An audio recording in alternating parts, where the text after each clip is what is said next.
Hi, guys. Welcome to the live today. We're going to be talking about top lines. This should be live both on Facebook and YouTube.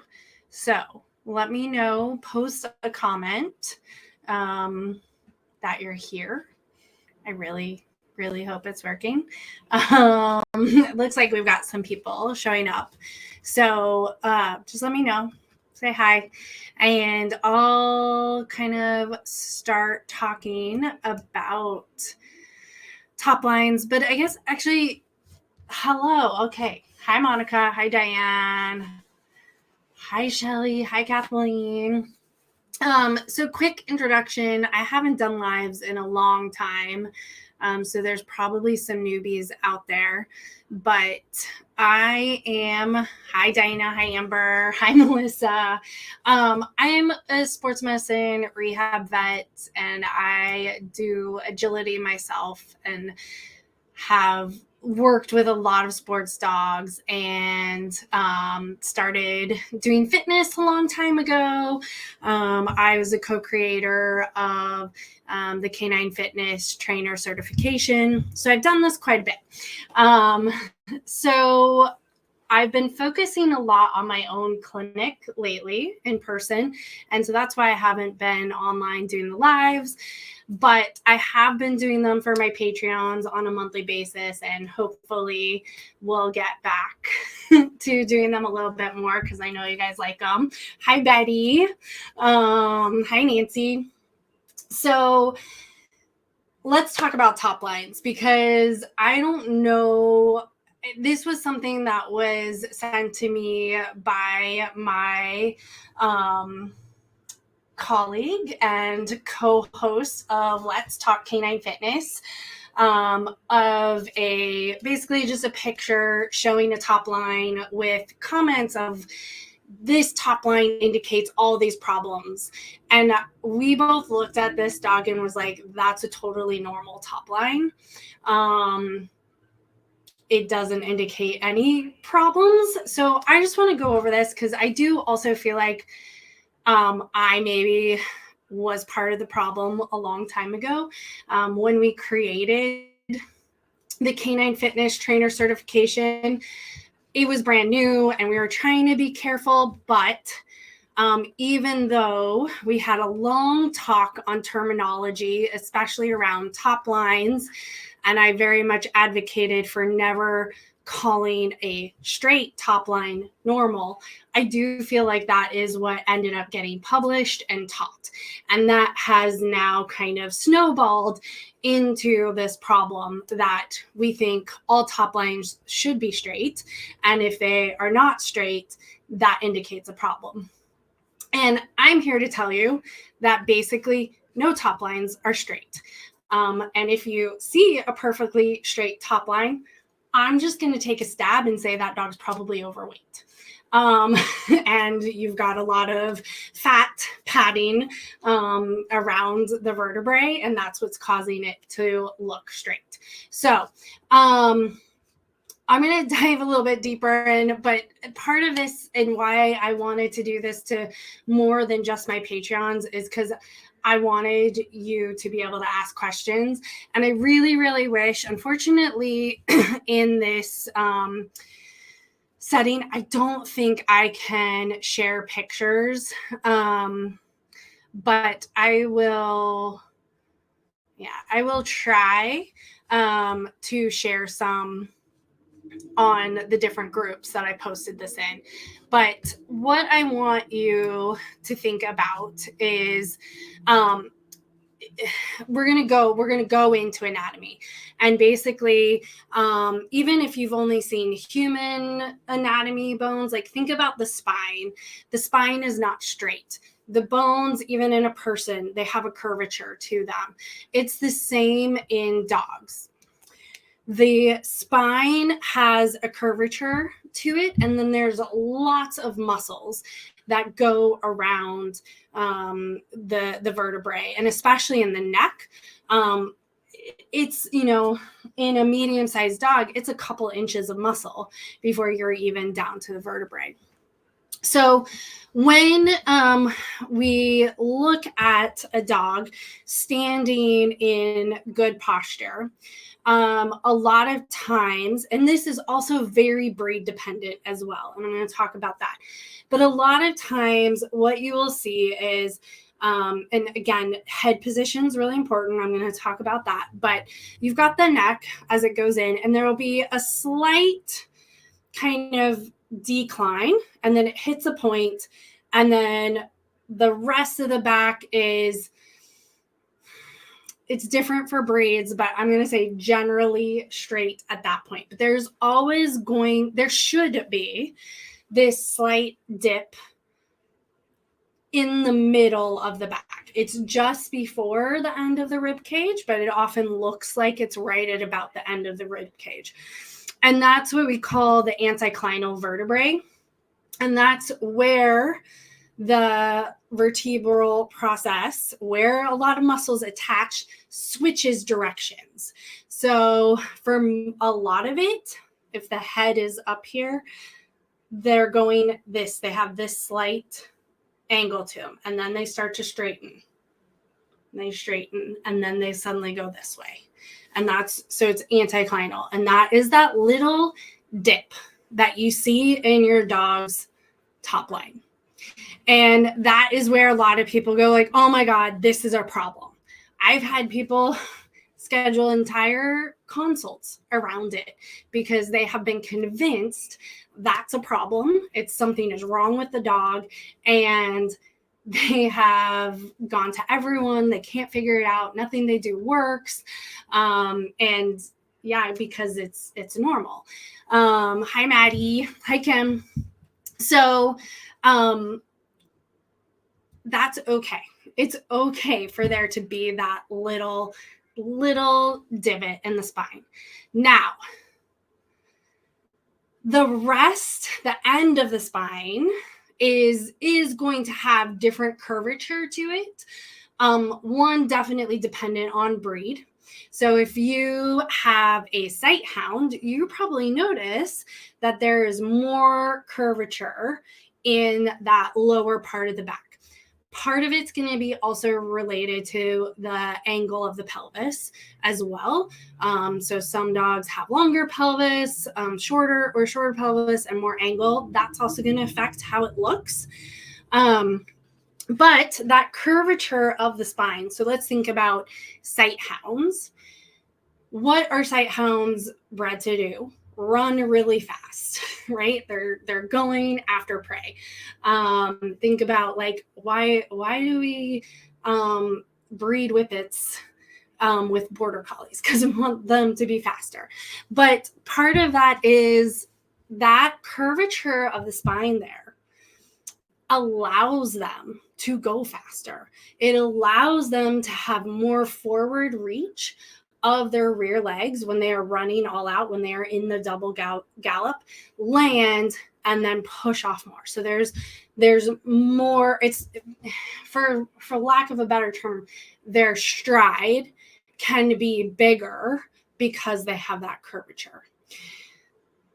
The less curvature there, they're not going to have as much of that forward reach with the rear legs. That doesn't mean it's wrong. That doesn't mean there's something wrong with them. It's just their structure. So, hi, Naomi. Ghost says thank you.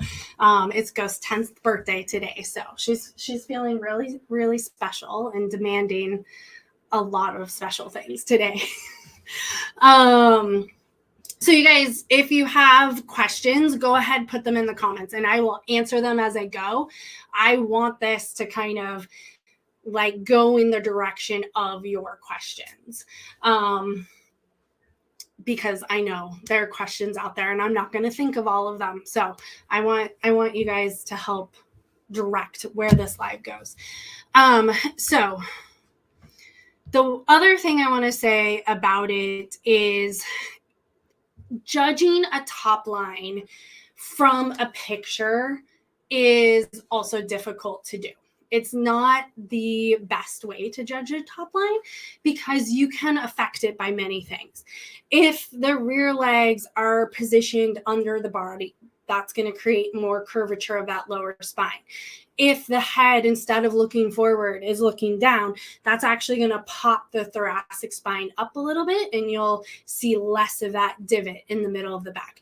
So you can manipulate what the top line looks like based on body position and how you position the legs and the head.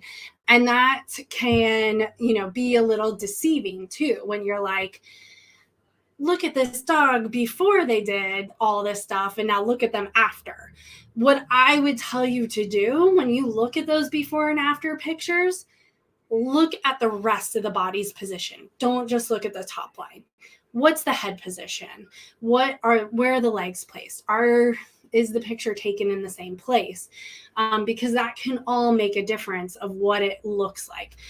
There were some pictures that I wanted to try and share that I found of what I really wanted to show you was weight loss pictures in dogs, because you can get ones when they're overweight and that top line is straight as a board, and then they lose weight and now we've got that little divot in the middle. The problem I found is most of the pictures that have the comparison, the head is in very different positions. And I was like, well, I can't use those because the position of the head, it should be looking straight ahead. So if the head is turned looking at the camera, that's going to affect the alignment of the spine. And you can't really trust that what you're seeing is the dog's natural top line. So, just, I guess be careful with claims out there. I feel like there's a bit of, I hate to say this because obviously canine fitness is my passion and I helped get the field going. But I feel like it's kind of drifting into a bit of a profession where you're taught to always find something wrong with the dog that you have to fix with exercise. And that's not the case. Like, I think you really have to be careful with, professions that are like that, where it's like, there's always something wrong that we can fix, because sometimes there isn't anything wrong that needs to be fixed. So, just want to put that out there. So I have a question. So the dip, is that where the spine comes out of the shoulder blade? I think this is what you're calling the divot. So it is behind the shoulder blades, and depending on the layback of the shoulder blades of the scapula, it can look more pronounced, because if the scapula is more upright and actually protrudes above the spine, that is going to affect your side view of the top line, because you're not actually seeing the top line of the spine. You're seeing the top line of the top of the scapula, and then it drops down to the top line of the spine. But the divot is actually a few vertebrae back from that.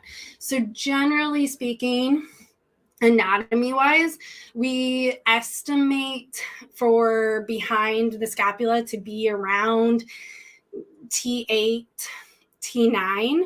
Now, again, it can be different on different dogs depending on where the scapula are. The anticlinal vertebrae is T11. So it's a little further back. Now, there's only 13 thoracic vertebrae. So it's right. And how you know it's a thoracic vertebrae is that's where the ribs are coming out. So that very last vertebrae that you feel a rib coming out, that's T13. And so we can use that as a landmark to count forward, count backwards. But you can also use that divot as a landmark of, okay, that's T11. Now, there's always exceptions to rules. So you can have dogs that have less thoracic vertebrae, usually they have more lumbar vertebrae, not thoracic. They can have what we call hemivertebrae, where it's only half vertebrae. Now, typically that's only going to happen in certain breeds, and you probably, if you have those breeds, you'll know. So I typically think of like French bulldogs is the one that comes to mind, that if I am worried about the back, and now I'm not going to go just off what the top line looks like when I say I'm worried about the back, but that would be a breed where I would actually x-ray the spine rather than just go by feel to figure out the numbering of the vertebrae and if there's any issues, because they do have potentially weird numbers and shapes that doesn't fit the traditional. So let me know if that answered your question. Guys, keep throwing questions, because I can talk and I don't want to talk about things that you don't want to hear about. So your questions will help me guide where I go.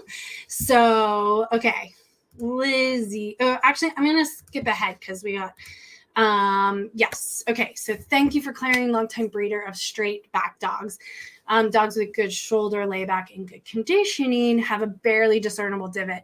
I've seen this in most breeds. Yes. So, and again, I'm going to say, I know this is a little bit generalized, but I'm going to say it. Conformation dogs do tend to carry a bit more weight than our sport dogs. And so I do think, again, that it can appear to be a straighter back in the conformation dog versus the agility dog. Now, it's not the case for every breed. And like I said, every breed does have differences, because we have to go back and look at their function. What are they bred for? And like I said, sight hounds are kind of the big example, that because they're bred for speed and for running, we see more curvature in their spine in the lower back. I have definitely had conformation dogs come to me to help get rid of the divot, even though it's there. You can't change it. You can't change the vertebrae. But yes, conditioning, doing things a little bit differently. So basically, letting them have a little bit more cover on the back, but work their core abdominals a bit more. We can change kind of that look and make it look better. The biggest thing, though, that I want to say is your chiropractor isn't going to fix this. That's, I think, something that, again, that kind of fear comes in of like, oh my God, there's something wrong that shouldn't be there. You better go to the chiropractor and get it fixed. And the chiropractor is not going to actually make it look any better. So, okay. Back to Lizzie. So how much does improved fitness tend to improve top lines? I notice a lot of young dogs with good structure tend to look high in the rear for a bit after they're done growing, but as they gain rear and strength and fitness, the top line levels out. So again, I think this high in the rear can be very deceiving. I did find one website that kind of showed how you could manipulate the body to make, one, the top line look straighter, and two, make the dog look higher in the rear or lower in the rear, just by changing little things and how they were placed. So I think, yes, sometimes we do have this abnormal growth pattern. And I would say, you can't really judge it when the dog is growing, because maybe the back end is growing a little bit faster than the front end. But I also think part of what's happening with young dogs is they're not as body conscious or body aware as we think they are. And so when they stop, they're probably not stopping in a really good posture. And working on that with them, you might actually see a prettier picture earlier on. Now, again, there are, for certain breeds, there are different standards for the top line and what it should look like.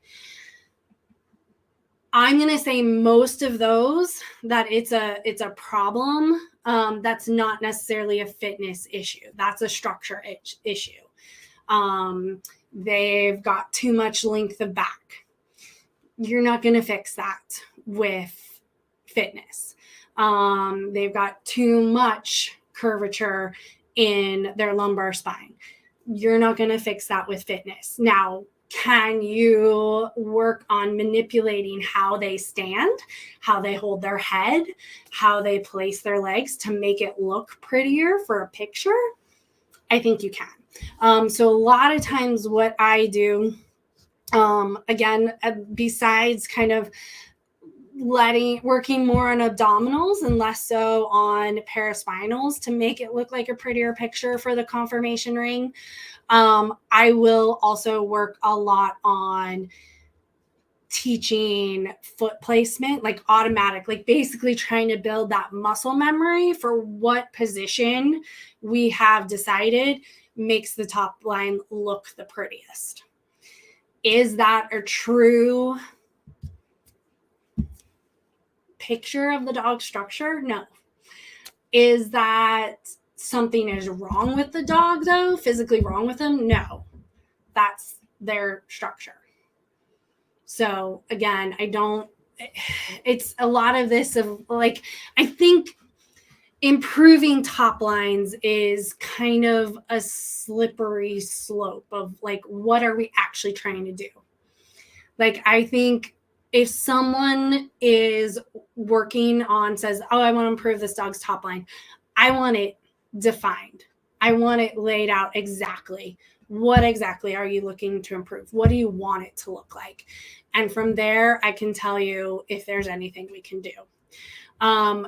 It is not something you can't really make paraspinal muscle bulk up. So trying to do that just with exercise to like get it to raise up and have a different shape, I think is not really possible. I will say I have noticed that younger dogs, teenager dogs, maybe are still a little lanky muscled. And so when they're mature and finally start filling out, that muscle does get a little bigger, but it's not really something that like you can make a huge difference the way you could with like the thigh muscles. Okay. Have you ever experienced the change in hair texture growth in relation to discomfort along the top line? I've been shocked to see my border collie's bed head go away over a number of months after successfully rehabbing a unilateral sacroiliitis, and our DAC VSMR thinks it could be related to guarding tension in the muscles after seeing it a handful of times, breed and coat dependent, of course. So I definitely have many people that point this out to me as something like they noticed a change in the way the hair lays in a certain area, and that's where the dog seems uncomfortable. I wouldn't say it's a perfect correlation. I would be careful with it. Yes, I will investigate that area and see if I can find anything. But I think we have to be aware, again, we're diving into anatomy. And yes, there are little tiny muscles around the hair follicles. I mean, that's why we get piloerection, when the hackles come up, that's muscle controlled. So yes, there are muscles that can change the way the hair follicles lay, but those are tiny. They're in the skin. They're not underneath muscles. So like an issue with a paraspinal muscle, I wouldn't necessarily expect to see changes in the hair coat right over it. I think that would be unusual. I have people tell me, oh, the hair changed after retreated it. I mean, whatever you're treating with, you're treating those muscles too, because there's nothing that like goes under the skin to treat the muscles underneath, whether you're doing manual therapy, like massage, laser, all of that, like everything from the top down is being affected. So yes, I definitely could see there be like a change because of that in the way the hair coat is leaning. Okay. So Anna says, you talk about how different head positions, et cetera, affect how the top line looks. So doing an exercise like a bridge with a dog whose top line is a little saggy and less strong, do you want to change head position, et cetera, to deliberately flatten the top line in hopes of activating the core muscles more directly for that exercise? So yes, I do do exercises. I mean, obviously, I think it's very easy to affect head position in exercises, and we can use that to our advantage. So yes, when I do cow cat exercise. So if you know yoga, cow cat is arching and the back in both directions. And the way I do that, yes, you can do it both by like bringing the legs closer together. You're going to get that nice arch of the spine, but you can also get it by dipping the head. You're going to get different areas with what you move. The head is going to be more affecting the thoracic spine versus the legs are going to affect more thoracolumbar junction and lumbar spine. But doing those movements help activate those muscles, whether it's the abdominals or the paraspinals. So yes, I do them. I think I also, for like specifically sagging top line, I would do a lot of abdominal muscle activation and show the owners how to do that, as well as how head position can affect it. I'd probably also do a lot of lengthening of the spine as well. I know your dogs do sports, so I'm not saying that these dogs, I'm not saying it's fat versus non-fat. I am just saying that most in the conformation ring carry more weight than we typically like. Or I'll say I typically like. And we can also, again, affect how it looks. Again, like I said, head position can make it look straight. It also might be like, to me, straight is a straight line.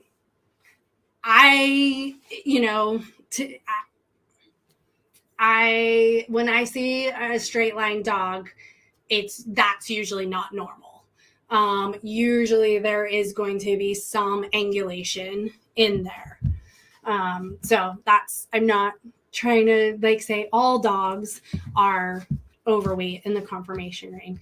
There tends to be a little bit of a difference. And I think that's potentially what leads to these dogs that are very fit being told there is something wrong with their top line and wrong with their back because it doesn't look that way. Hopefully that helps kind of make sense. From a fitness perspective, if you're looking at a German Shepherd top line, are you having them stand square or in a conformation ring stack? So again, I don't use top line as an indicator of good, bad. I'm going to say posture. So I would not put them in a conformation ring stack because I'm not a conformation judge. I'm going to place them in what I consider good posture and see what it looks like. But also, I know that German Shepherds, again, not going to expect them to have a straight top line. I think that's another example of a breed where if you want that top line perfectly straight, I mean, you're gonna be doing a lot of hard work and probably not get a lot of results. So, and again, I'm not necessarily going to use that position as my indication of good fit dog, not fit dog. I think that's where we need to be careful with this. And that's actually kind of part of the reason why I decided to do this topic, is because I think we're using this as this is how it should look. And if it doesn't look like this, something is wrong, or your dog isn't fit. It may not be just something's wrong. It's may be your dog isn't fit. So that's more where I'm coming from with this. Oh, good. I'm glad you brought up this terminology. I considered Marky's back roach back. He's short backed as well, but also small BC. Through conditioning and maturity, it seems less humped, and it doesn't seem to affect him. Yeah, so I think we need to be really also careful with the terminology, because I have seen a whippet lumbar spine like labeled as a roached back. And I would say that's incorrect. Roach tends to indicate a curvature of the spine, a dorsal curvature. And yes, we do see it when a dog is in pain. We'll see them roach their back. We can teach them to roach their back through certain things. I think this is, I have all my own opinions, and I'm sure, people come after me for them, but the roach spine is one of the reasons I don't teach puppies to put all four legs in a bowl. It is one of those, it's a body awareness trick. It's good for them. But think about it. If all four legs are close together in a small space, what's the back doing? It's roaching. And how much, I just think, you can overdo it, and we can spend a lot of time doing that trick and then doing it. And then the dog is like, oh, I have muscle memory for keeping my legs closer together, which causes a roach in my spine, versus teaching them to stand in a good posture position where we get that nice neutral spine. So that's, I think sometimes it is a little bit of like overdoing one thing. We create muscle memory for something that, we actually don't like the look on. And then if we work on it through other exercises, we can make it look prettier. That doesn't mean something was wrong with it. It just means we have strengthened different things because what we want has changed. Okay. Monica gets the hair comment with massage. Yeah, I found it once not probably a long time ago, but I remember like I finding the theory behind it and kind of being like, okay, interesting. Again, I don't flat out discount it. I do like for people to tell me, hey, I've seen this change, and I'll investigate that area, but it doesn't necessarily make total sense to me physiologically that it's a definite indicator that that's where the problem is. Yeah. So, and again, it's kind of one of those things that a lot of times when it changes after the fact, then we are like, oh, look, we can use that as like an objective outcome measure, and we like having that. But yeah, it's a little bit like, is it really? Who knows? Okay. So we got a sight hound question. If a sight hound mix naturally stands with back legs underneath, not stacked out behind, giving around the top line, is it a sign of weak or tired muscles that may need targeted attention? Not necessarily. So again, I would look at the dog's history. What have you taught this dog to do in the past? Have you taught it to put all four legs close together, like in a bowl or on a small perch?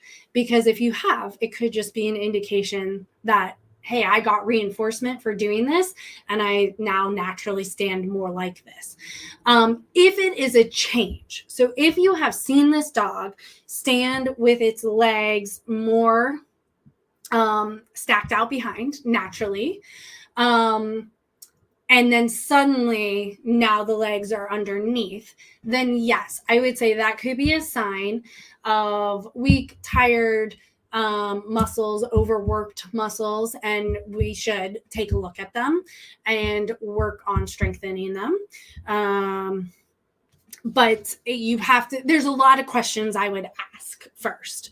The other thing is, if it's not a change that you've seen, I would just spend some time reinforcing standing with the legs in a more stacked out behind position, or what I call a good posture position, and see if the reinforcement changes what they look like just on their own, right? Because if there's something that is uncomfortable, the reinforcement's not going to outweigh that. And so even if you are working on good posture, giving them good reinforcement for it, if you're not seeing the change, then that could also indicate that there's something uncomfortable that they don't want to stand in that position when on their own. They'll do it for reinforcement, but not on their own. Now, I will say, in the clients I worked with, this is not necessarily a quick change. It is something that, again, kind of depending on your dog's learning history, it can take anywhere from like 2 to 8 weeks. And again, this is nothing physically wrong with the dog, a totally normal, healthy dog. But anywhere from 2 to 8 weeks for them to understand that behavior change. Usually the longer ones are because the dog struggles with stillness. And so we have to spend time teaching the dog that it's okay to just stand. And then we can build strength from there. And value for standing in that position. But I have had some be fairly quickly. And usually I'm more shocked by the quick ones. When someone comes back to me, when I give them the exercise to work on posture, and they come back to me in 2 weeks and they show me like video and pictures of the dog just naturally standing in the yard, I'm like, wow, that's amazing, because I don't expect it to happen that quickly. So Linda says, the lie of my dog's fur definitely changed with muscle fascia issues. So I'm going to say fascia issues. I'll give you that because fascia is all the connective tissue. And so that is definitely also going to be higher up and more attached to those hair follicles and, the muscles in the skin versus the deeper muscles. But yeah, like I said, it's something that I've seen, commented on, and I've seen it change. But again, like you said, yeah, you massage laser that area. So we don't know if when you're massage lasering, are you actually affecting the deeper muscles and that fixed it? Or is it because all that your massage and your laser is also affecting those hair follicles, the muscles are in the skin, in the more superficial layer, and that helps it lay flatter. So you're getting both. There's no way of really knowing, is it more superficial or is it deeper that's affecting that lay of the hair. And I would guess, like, again, physiologically, it's probably more superficial. Puppies' top line is not flat. As they grow, will the top line eventually flatten out? So again, it's probably not wrong that it's not flat. So I would say flat is the same as saying straight. They're not. I have issues with using those terminology because to me, flat is flat. There's no change in angle. Whereas there's always going to be a change in angle at that anticlinal vertebrae. And you're probably always going to have some roaching of the spine or curvature of the lumbar spine, even if it's not a sight hound. But again, also we have to think about breeds, like as we breed dogs for certain sports, and I'm just going to say, as we breed border collies for more speed, we are starting to see more of that curvature happening in the lumbar spine because we need it in order for them to be able to go faster. So it is, again, not wrong for there to be curvature in the spine. it depends how much there is. Somewhat depends on what we are breeding for, what the function of the dog is. The function isn't going to change it. So you're not going to take a dog and make the spine, make that lumbar more curved so that it'll be faster. That is not something that can happen. It's structure. The bony structure cannot be changed. We can change muscles. We can change amount of fat. But we're not going to change the connection of the bones together. So hopefully I don't know. Let me see if I can do one thing real quick. Feel free to continue to ask questions. I am just going to see if I can upload a picture to share with you guys, because I feel like it would be helpful. But it really only wants me to do them.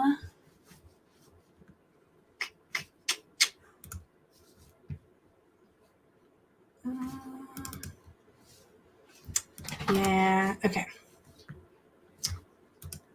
Okay, it won't let me upload because I don't have it as a slideshow yet. So unfortunately, yeah, it's not going to work. I can keep maybe trying to work on it. But anyway, let's go on to the next question. Okay. So tail set. Oh, yes. I didn't even get to the tail. Tail set being an extension of the spine also impacts top line. Yes, definitely. I spend a lot of time with an Icelandic sheepdog, and I can tell you when she has her tail down, there appears to be more curvature in that lumbar spine. When it comes up over her body like it's supposed to, that will flatten out. So yes, very, very true. So again, just the way the head can affect it, so can the tail. So yeah, good point. I'm going to try one more time. Okay, hang on. It gave me instructions, go to file, export to, then select PDF. Okay. So you're getting, if I get this to work, you're basically getting a preview of a webinar that I am working on for this. Because I do think there is a lot to learn about this, and understanding of anatomy more than I can just explain in words, but also going over how positions affect it. So giving you tips of like how to make it look prettier if you need it to look prettier, like in a show ring. But this, like I said, it's a special preview because it is supposed to be for a webinar I'm working on. So let me see if I got it to work now. Desktop. Ooh, we're in luck. Okay. Okay, it's uploading. So I'm going to answer more questions as it uploads. Okay, Diane says, in your ad for this live, you had a photo with lines. Looked like shoulder to hip was straight and top line had the slope. I assume for that breed that this is what you call proper posture. Yes. So yes, in the picture that I used as the ad, that is me putting her in my posture position. Ideally, I don't think the straight line. Yes, I was playing around with point of shoulder to point of hip. I don't think that's always totally meant to be straight. It was just something in that picture I was kind of like experimenting with, of like, oh, is this something we can look at, of like where the point of the shoulder is in relation to the point of the hip. And then, yes, you're correct. The outline that I drew is the top line. And you can see that was a curved line. So, okay, here we go. I can make myself a tiny little picture And what I really want to show you as I go through, so this is the one picture I really wanted you guys to see of the vertebrae. So you can see these are the vertebral process that I was talking about, where they leaned back and then they suddenly switch direction. Now, this spine is not placed exactly right on this dog because I'm going to say the end of the rib cage is about here, but on the spine, the anticlinal is back here. The anticlinal on this dog is more properly up here in this position. Hopefully you guys can see my cursor. I didn't even think about that. But this, what I like about this is that you can see the bones. The other thing I want you to realize is look how tall these are. That's the amount of muscle that's attaching. That's tall for attachment space. So if you think about it, there's that much at least amount of muscle between the top of this dog and where the vertebrae actually is. So, you know, that's something to think about, like when we're talking about these top lines. Okay, so let's see. So here's my picture of an overweight dog. And again, it's not perfect because we've got a change in head position. We've got changes in leg position. So it's, at least it's in the same place, but it's not my perfect before and after, but just an example of, yeah, this top line's a lot straighter. You can't really see the dip in it. And then we lose weight and now you've got this dip. So that's where the anticlinal vertebrae is. And then you've got a little bit of curvature in the lumbar spine. So not what I would call straight or flat, but if someone asked me to describe this one, I would probably be more likely to point that out as flat. I don't think, yeah. So unfortunately, I do have more pictures, you know, as I am getting this all ready, but they're not quite made into a slideshow yet. I wonder if I have, there was one, hang on, let's see if I can.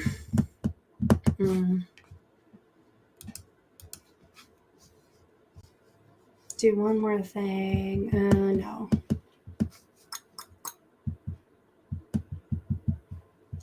Anyway, that's enough of a preview for you guys for this one. So we'll save the rest for what I'm working on. You talked about tail set up or down. How about to the slide, please? Okay, so I'm gonna go back to this. So this slide, because the dog's laying down, can't really use the tail set to comment, but down does get you a little bit more curvature. The only other picture, so this one, yeah. So again, lower tail carriage is gonna flatten this dog out. Higher tail is probably gonna cause, it actually may flatten it out. It's an interesting, I think, angle of this picture. And I do wonder if this tail is more wagging versus this one. So that would be a question as well of like how that affects it. I also think this is a great example of trying to evaluate a top line just from a picture, especially in a dog you don't know, is not really something good to do. Because like I said, I can see a lot of things wrong with this picture that I would go, I don't want to evaluate the top line. The head's turned, the front feet are separated. This rear end looks wide, maybe slightly forward, but I'm on this left hind one. And it's also, I think, slightly obliqued. So the camera is not perfectly perpendicular.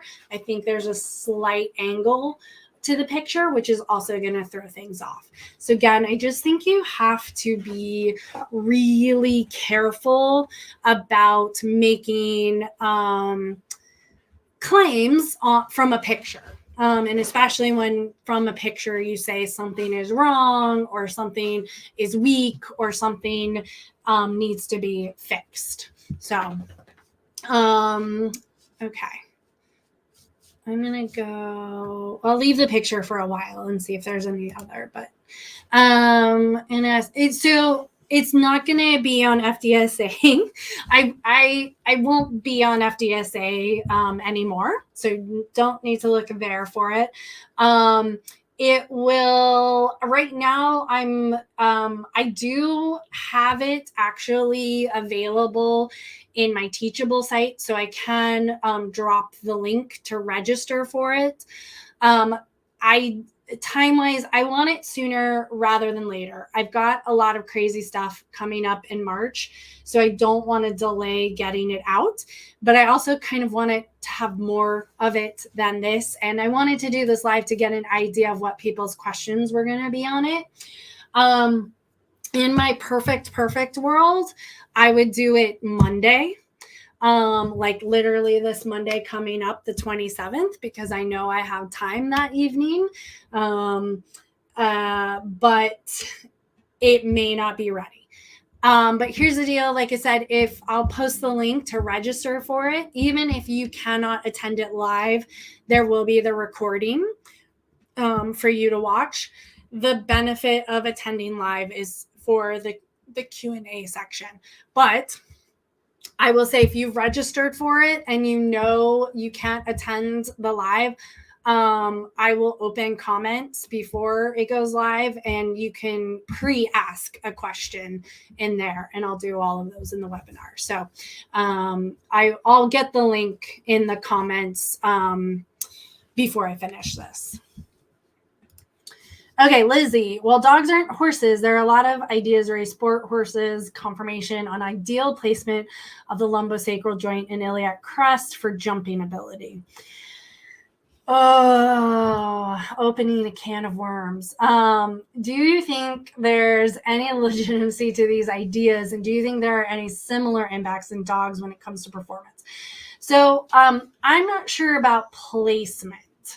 In comparison. So the LS, the lumbosacral joint, is probably my number one area to treat for problems these days. There's a lot of stress put on that joint. And I have seen people talk about like sacralization of it, meaning it's a little further back and more into the sacrum. We do run into issues of extra lumbar vertebrae causing issues. There's been some correlation of LS issues or extra sacralization or extra lumbar vertebrae and hip problems. So I do think it is a definite area of concern, an area to be aware of.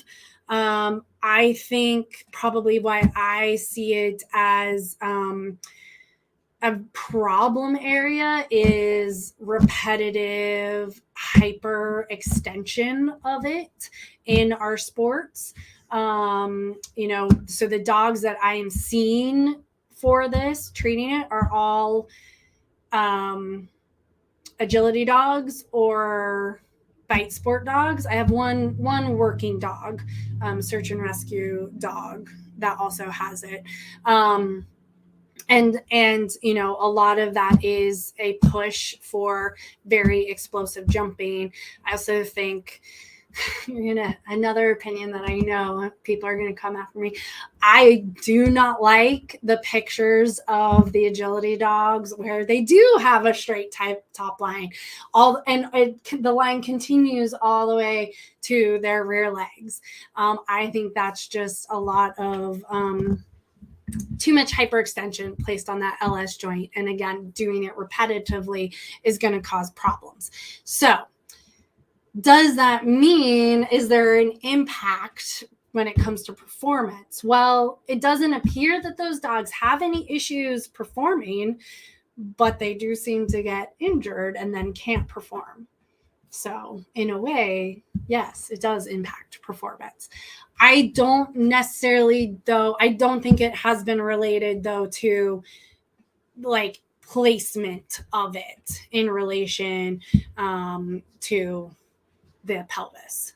So that I don't know, but I definitely, that is a hot spot area of problems for my sport dogs. So, okay, tail set to the side question. What if your dog regularly carries their tail to a particular side? Okay, if your dog regularly carries their tail to a particular side, I do worry about that.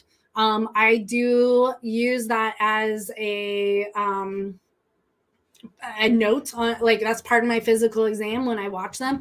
If that tail like swings from center left, then I'm like, okay, something's up with this back end. That tail is acting as a counterweight to the left.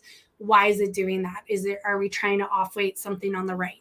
So that would be kind of something to me, an indication that something might be wrong and I'd want to get it checked out. Now, could something be up with their vertebrae? Could they have had a fracture as a young dog that causes it to always be over to one side? Yes. Is it a dog that carries their tail over their back and it's, curls and it's going to be on one side versus the other? That doesn't concern me. It's more that it's, when it's like wagging, or when it's wagging, that it's always only wagging to one side, especially in a gait, especially in a symmetrical gait, like a trot. Then I go, that makes me worried that something could be there. That could be an indication something's wrong. So, okay, I'm going to go back to this because I don't like continuing to look at the dog. Tail set and tail carriage in the classic sense. Yes. Yeah.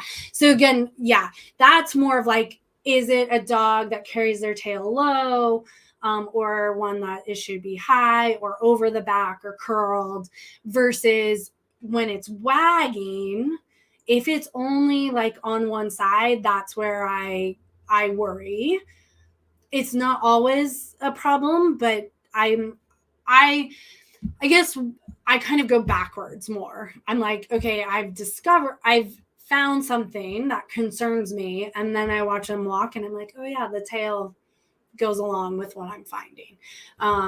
Now it could just be that I wasn't observant enough initially to see that tail movement to lead me to it, but once I found an issue, I was more observant of the tail. But yes, that is something I see. Okay, we've run out of questions. You guys can definitely pop in some more. I'll wrap it up. We're almost at an hour. So I am going to quickly find the link for the webinar. And like I said, if you go there, just realize it is not done. So when you're like, but there's nothing there. Yes, I know. It is a work in progress. And like I said, I am hoping to, I really want to have it go Monday evening, because again, with my schedule, that's going to be the best time for me to do it. And of course I said I had got it ready to buy, and now I don't see it. Hang on. I told you it would be quick.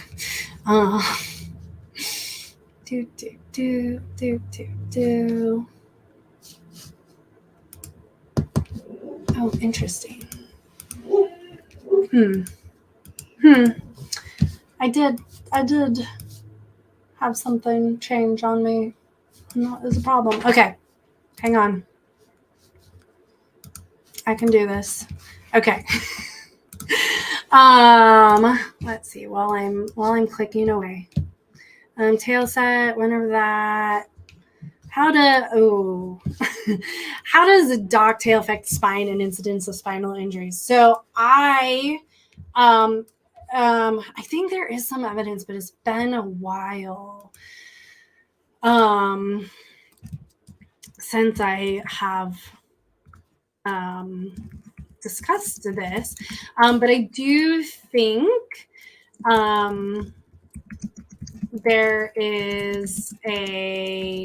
there's a higher incidence of neuromas at the place of the docking, so you can definitely get like pain at the end. I don't necessarily think it's going to affect the top line less because it's not going to move up and down. I don't think there's a greater incidence necessarily of like injuries to the spine. Although I do, again, remember something from way back of dogs that have tails had a higher incidence of perineal hernias. So whether or not that's related, I don't know. But it is just something to think about. And of course, again, me and my opinions, and being an Australian Shepherd lover, I like my dogs to have tails and not to have duck tails anymore. So that's my thought. Okay, I am. Why is this not working?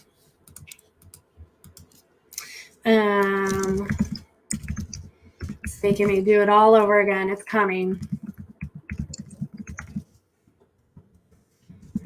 A plus.